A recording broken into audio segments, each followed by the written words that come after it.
Growing up in King's Landing, I remember it to be tough.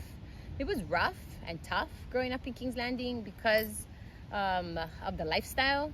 I remember having to walk outside of the house to a separate structure for our outhouse, and that even included in the middle of the night. We had to start generator at night, and only at night, to watch color TV. Besides that, my father had a black and white TV with the two knobs, and that's how we watched local stations and pretty much just the news in the evening hour. The house was tin roof, and so during sunny days it was really hot, and then during rainy days it did make a nice rattling sound, which I can still remember and can still sleep to today.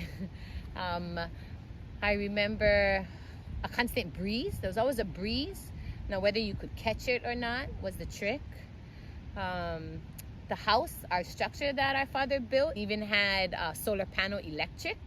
And at one point we would hook it up to the car. So when we were growing up, all of our cars had extension cords running out of the front grille because it was connected to the battery. And when we came home at night, we would hook the extension cord from the house into the car. And so that's how my father put out electric.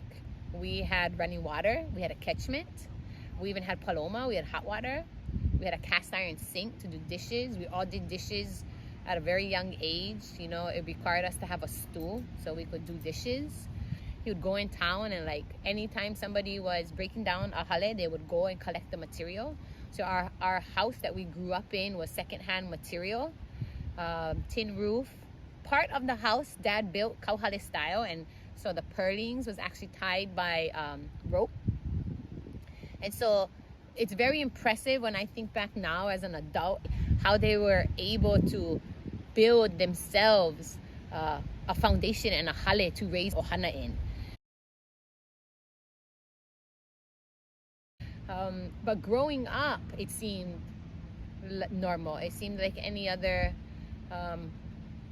home or family. We would have to do chores at home, and then when we got older, we were allowed to, disembark within King's Landing. We did have rules though. We'd have to tell our parents where we were going. We had boundaries. It was Uncle James' pond. We couldn't pass Uncle James' house, and we couldn't pass Uncle Bill's house. And if we wanted to access any one of the ponds or bays, we'd have to access it from the road and not the Makai route, because the ocean in King's Landing can be very dangerous. So those were the rules. We would, ride our bikes everywhere. And interestingly enough, when I learned how to ride bike, I learned how to ride bike at my auntie's house on paved road, and I knew I wanted to bring it back home, so I used to practice going over rocks just so that I could ride bike when I got home. And so we would bomb all the big hills, like bumpy hills, and when it rained, it was actually super fun to go riding because it was kind of like mud bogging with bikes. And we'd go and we'd call on Navai to come, and we'd go to the Pelikanis house, and we'd call on Bojo, and we would decide whose pond or whose beach that we would go to for the day. And when we were younger, we would go to Uncle Bill's house, and we would go to Green Ponds, and we'd spend a lot of time in the forest or a lot of time at the beach. Seclusion offers you the opportunity and the magic of really raising your ohana in the way that you want to, in the way that you wish to. And so and it got a little harder in middle and high school. Once we were exposed to other things like color TV and MTV. So as I got older, it felt like I was missing something.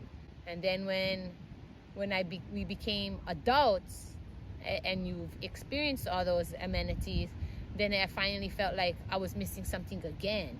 The thing that I was missing is AINA, and returning back to the AINA. And so now that we're back home again in King's Landing, it feels complete, and it feels whole to be back at home.